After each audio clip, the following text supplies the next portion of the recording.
विष्णु पुराण भाग 4। क्षीर सागर मंथन के समय राक्षस देवताओं का मजाक उड़ाते रहे और अपना पूरा भुजबल दर्शाते हुए सर्पराज को खींचते रहे। देवताओं ने अपने बल का पूरा प्रयोग किया। उनके खींचने की इस प्रक्रिया में वासुकी महासर्प ने विष उगल दिया। वह विष ज्वालाएं बिखेरना लगा। इन ज्वालाओं में कितने ही राक्षस जल गए। लग रहा था कि इस हलाहल से पूरा लोक ध्वंस हो जाएगा। उसी समय मंदर पर्वत भी समुद्र के अंदर डूब गया। सबने शिव से प्रार्थना की। शिव ने हलाहल को निगल डाला और उसे कंठ में ही रोककर लोक की रक्षा की। वे गरल कंठ कहलाए गए। विपत्ति टली पर पर्वत डूब गया। देवताओं ने विष्णु से प्रार्थना की। विष्णु ने बड़े कच्छप के रूप में कूर्मावतार लिया और समुद्र में डूबे पर्वत को अपनी पीठ पर ढोते हुए ऊपर ले आए। कच्छप बनकर मंदर पर्वत को ढोते हुए विष्णु ने बड़ी ही सावधानी बरती। पर्वताग्र पर बैठकर उन्होंने एक पांव से उसे दबाकर रखा, जिससे वह इधर उधर न हिले डुले। साथ ही देवताओं के साथ मिलकर वे समुद्र को मथने के काम में लगे रहे। यूं विष्णु बहु रूपों में दिखे। सागर मंथन का काम सुचारू रूप से चलने लगा। क्षीर सागर से चंद्र, लक्ष्मी, कल्पवृक्ष, कामधेनु, ऐरावत हाथी, उच्चश्रवा घोड़ा, सुरा नामक नशा व उत्तेजना प्रदान करने वाला पेय और कितने ही पदार्थ उत्पन्न हुए। शिव ने कंठ के हलाहल के ताप के उपशमन के लिए चंद्रमा को सिर पर धारण कर लिया और चंद्रशेखर बने।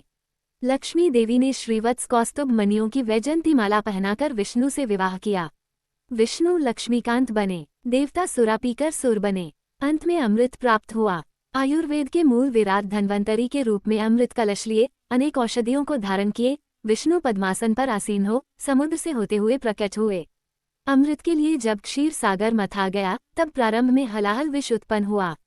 कितनी ही विशेषताओं के घटने के उपरांत और दैव सहायताओं के बाद अमृत प्राप्त हुआ, लक्ष्य की प्राप्ति हुई। इसलिए श्रम से साधा जाने वाला काम सागर मंथनशा कहलाता है और यह उसका पर्यायवाची शब्द बन गया। धन्वंतरी के हाथ में जो अमृत कलश था उसे राक्षस उड़ा ले गए और दावा किया कि यह हमारा ही है। राक्षसों और देवताओं में मुठभेड़ हुई। जब दोनों के बीच में ये छीना झपटी हो रही थी तब मंत्रमुग्ध कर देने वाली जगन मोहिनी वहां प्रत्यक्ष हुई। उसे देखकर राक्षस उस पर रीझ गए। मोहिनी ने राक्षसों से कहा, अमृत मुझे दो, मैं बांटूंगी। उसकी बातों में आकर राक्षसों ने कलश उसके सुपुर्द कर दिया। राक्षस एक तरफ बैठे तो देवता दूसरी तरफ। दोनों के बीच में कलश को कमर पर सटाए जगन मोहिनी नृत्य करने लगी और अमृत बांटने को सन्नद्ध हो गई। निश्चेष्ट होकर देवता एकटक उसी की तरफ देखने लगे। मदहोश राक्षस मोहिनी के सौंदर्य को देखते हुए तन्मय हो गए। उन्हें अपनी सुध नहीं रही। देवताओं को भी पहले ये ज्ञात नहीं था कि आखिर यह मोहिनी है कौन, पर जब उन्होंने देखा कि वह देवताओं को ही अमृत पिला रही है और राक्षसों को छल रही है तो वे जान गए कि मोहिनी कोई और नहीं बल्कि साक्षात विष्णु ही रस रूप पधारे। इसलिए वे चुपचाप अमृत पीते गए। जहाँ देवता निर्लिप्त होकर अमृत का सेवन करते हुए अमृतत्व पा रहे थे वहाँ दैत्यों ने जगन मोहिनी के मायाजाल में फंसकर उन्मत्त होकर अमृतत्व खो दिया। राहु नामक एक होशियार राक्षस ने जान लिया कि जगन मोहिनी राक्षसों को छल रही है।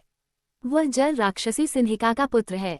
बड़ा ही मायावी है। जब उसने देखा कि सच्चाई बताने पर भी राक्षस सुनने और विश्वास करने की स्थिति में नहीं है तो उसने स्वयं देवता का रूप धारण किया और देवताओं की पंक्ति में बैठकर अमृत पी गया। सूर्यचंद्र ने उसकी यह धूर्तता देखी और उन्होंने मंदर पर्वताग्र पर आसीन बहुरूपी विष्णु को यह विषय सूचित किया। विष्णु ने अपना चक्र राक्षस को मार डालने भेजा। विष्णु के चक्र से बचने के लिए राहु ग्रहों में चक्कर काटता रहा और आखिर अंतरिक्ष में प्रवेश किया। चक्र ने वहां भी उसका पीछा किया और उसके सिर को धड़ से अलग कर दिया। अमृत की शक्ति के कारण सिर और धड़ सजीव ही रहे।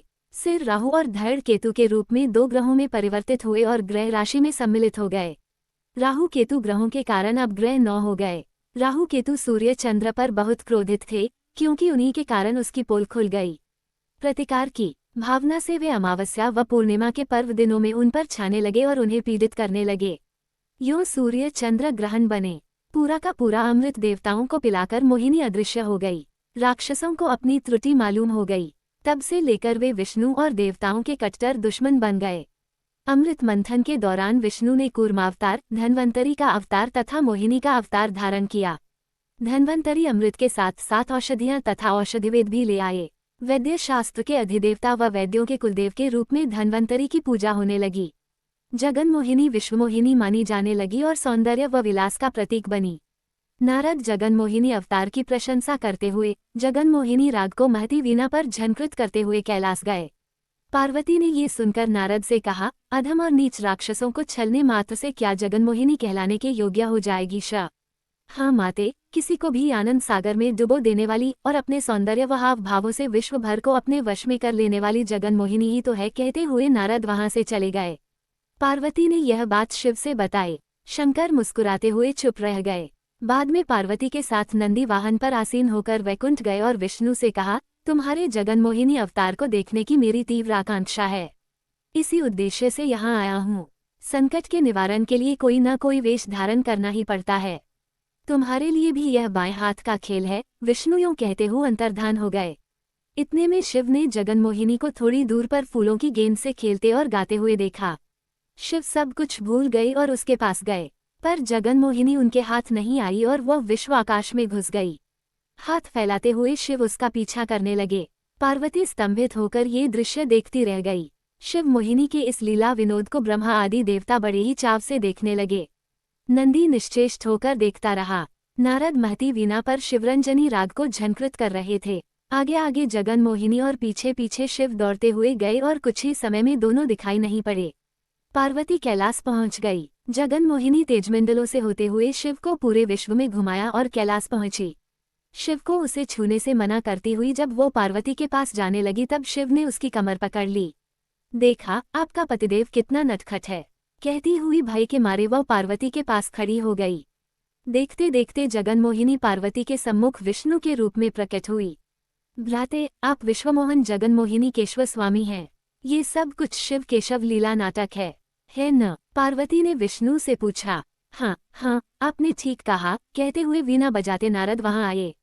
जगन्मोहिनी और शिवरंजनी राग में हरिहर की लीलाओं का गान करते हुए तीनों लोकों में विचरने लगे। शिव ने विष्णु से कहा, अमृत भुलाकर राक्षस तुम्हारे जिस जगन्मोहिनी रूप को निहारने में मग्न हो गए, उसकी मैं प्रशंसा करता हूँ। रस पिपासा असुरों की धरोहर है। विष्णु ने मुस्कुराते हुए पार्वती से कहा, कहीं ऐसा ना हो जब हमारी गंगा भविष्य में आकाश से पृथ्वी पर उतरने जा रही हो, तब तुम्हारे पतिदेव उसे कहीं तुम्हारी सौतन न बना ले। कहते हुए विष्णु अदृश्य हो गए। इसके बाद कालक्रम में विष्णु ने कर्दम प्रजापति देवहूति का पुत्र बनकर कपिलावतार लिया। बचपन से ही तपस्या करके ज्ञान संपन्न होकर कपिल महामुनि के नाम से प्रसिद्ध हुए। कपिल ने अपनी माता देवहूति को अनेकों तत्वों का बोधन किया, जो सांख्ययोग के नाम से प्रसिद्ध हुए। जब कपिल महर्षि पाताल लोक में निर्विराम एक गुफा में तपस्या कर रहे थे, तब पृथ्वी पर सगर सम्राट 100वां अश्वमेध यज्ञ करना चाह रहे थे। इंद्र ने यज्ञ के अश्व को उस गुफा में छिपा दिया जिसमें कपिल महर्षि तपस्या कर रहे थे। सगर के 1000 पुत्र घोड़े को खोजते हुए पाताल लोक में पहुंचे। वहां उन्होंने कपिल महर्षि की गुफा देखी। उन्होंने उन पर आरोप लगाया कि उन्होंने ही घोड़े की चोरी की और उनका तप जप केवल ढोंग है। कपिल ने आंखें जब खोली तब सबके सब जलकर राख हो गए। उन भस्म राशियों पर विष्णु पाद रखे गए और स्वर्ग में मंदाकिनी की तरह प्रवाहित हो रही गंगा को पृथ्वी पर ले आने के लिए सगर के प्रपौत्र भागीरथ ने घोर तपस्या की और गंगा को प्रसन्न किया। साथ ही गंगा के वेग को सह सकने वाले शिव की तपस्या करके उन्हें भी प्रसन्न कर लिया। गंगावतरण के समय गंगादेवी को देखकर शिव उस पर मुग्ध हो गए और उसे अपने जटाजूट में कसकर बांध लिया। फिर भागीरथ की प्रार्थना पर उसे थोड़ी मात्रा में बहने दिया। गंगा भागीरथ के साथ गई और उसके पूर्वजों की भस्म राशियों पर प्रवाहित होकर उन्हें पुण्यलोक भेजा। परमशिव गंगाधर बने और यों गंगा पार्वती की सौत हुई। संकनंदनादि मुनि कहलाए जाने वाले सनक, सनंद, सनत्सु, सनत कुमार नामक 4 मुनि ब्रह्मा के मानस पुत्र हैं। सदा वे बालक ही बने रहते हैं। विष्णु भक्ति में तत्पर होकर विष्णु का गुणगान करते हुए सभी लोकों में विचरते रहते हैं। विष्णु के दर्शन करने वे वैकुंठ गए। सब द्वारों को पार करते हुए विष्णु मंदिर द्वार पर पहुंचे। विष्णु के ही रूप के जय विजय वहां के द्वारपालक हैं। उनके 4 हाथ हैं। उन हाथों में चक्र, शंख, गदा व अभय मुद्राएं हैं। उन दोनों ने मुनियों से कहा कि यह अंदर जाने का समय नहीं है। तब संकसनंदों ने कहा, विष्णु दर्शन के लिए हमारी दृष्टि में कोई समय असमय नहीं होता। कहते हुए उनकी परवाह किए बिना जब वे अंदर जाने को उद्यत हो गए तब द्वारपालकों ने गदाएं उठाकर उन्हें रोका। सनकादि मुनियों ने उन्हें शाप देते हुए कहा, तुम्हें विष्णु द्वारपालक बने रहने की योग्यता नहीं है। राक्षस होकर जन्म लोगे। यह कोलाहल सुनकर द्वार खोलते हुए विष्णु लक्ष्मी समेत वहां आए। जय विजय ने मुनियों के शाप के बारे में उनसे बताया और अपना दुख व्यक्त किया। मुनिगण भी अपनी जल्दबाजी पर मन ही मन चिंतित हुए।